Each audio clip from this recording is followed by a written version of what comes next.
Now a question. What have Herbert Hoover, Art Linkletter, Jack London, and Richard Nixon all had in common? Well, they've all been members of the exclusive all-male Bohemian Club in California, where every year at this time, the elite from around the country get together for 2.5 weeks of fun and games. Steve Shepard has this special assignment report. More than 2,000 members of San Francisco's exclusive and all-male Bohemian Club have once again descended on Northern California. These men will spend most of the month of July encamped on some 2,700 acres of pristine and privately owned redwood forest. Forest very much like this. The place is called Bohemian Grove, and it's located just 80 miles north of San Francisco. The Grove is the Bohemian Club's summer retreat, and its facilities are hidden beneath lush forest canopy extending south from the banks of Sonoma County's Russian River. For more than a century, the camp has been a place where club members and guests from all across America gather to relax. The retreat is divided into dozens of small camps, the most prominent of which is called Mandalay. Among its members are businessmen like Leonard Firestone and Edgar Kaiser, and political figures like Gerald Ford, Henry Kissinger, William French Smith, and George Shultz. President Reagan, Vice President Bush, and Defense Secretary Weinberger are members of other camps. Richard Nixon is a Bohemian, and so are high-ranking executives of such companies as Eastern Airlines, Standard Oil of Indiana, and Bank of America. For the most part, the men of Bohemian Grove are over 50, highly successful, and, according to many employees, politically conservative. Well, each year, many of them seem to have a stunt or try to come up with a stunt. Last year, in 1980, the popular button was Free the Fortune 500.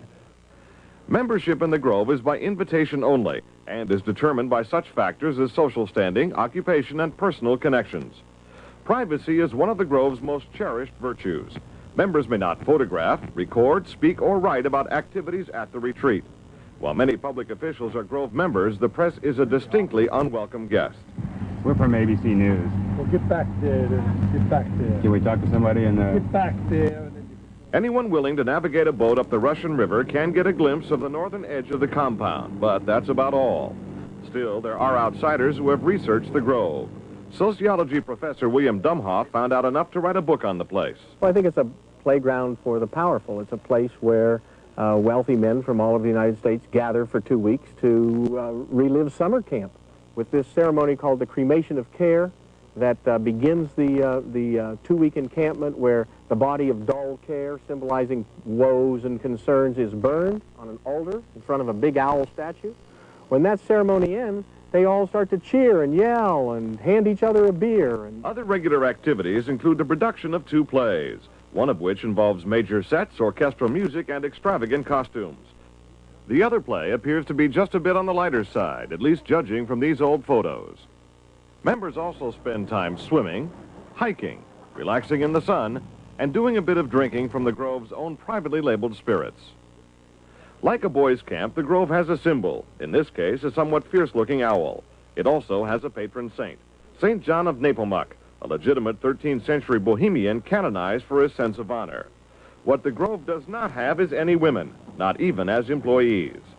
Despite its camp-like atmosphere, the Grove does host some serious business. To the degree that there's anything important happens at the Bohemian Grove, it's political. The important speeches that have been made at the Bohemian Grove have been made, for instance, and the best example, by Richard Nixon. Eisenhower gave a speech there. It was the first time the West Coast establishment really saw him close up. Discussions at the Grove in the 1930s helped lead to the development of nuclear power and the atomic bomb. It was at the Grove in 1967 that Richard Nixon and Ronald Reagan hashed out differences over their presidential ambitions.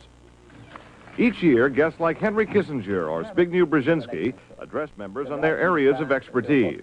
Presidential counselor Edwin Meese will be among this year's speakers. And each year, other guests come to the Grove simply to enjoy themselves. This year, CIA Director William Casey is a scheduled guest of John McCone, former CIA Director.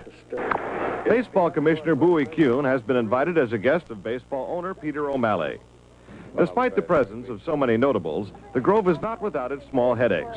Anti-nuclear demonstrators gathered near the entrance to the retreat this year to wave signs and chant slogans. The Grove is also facing a suit from the state of California because it refuses to hire women. Still, the Bohemian Grove seems in no danger of passing.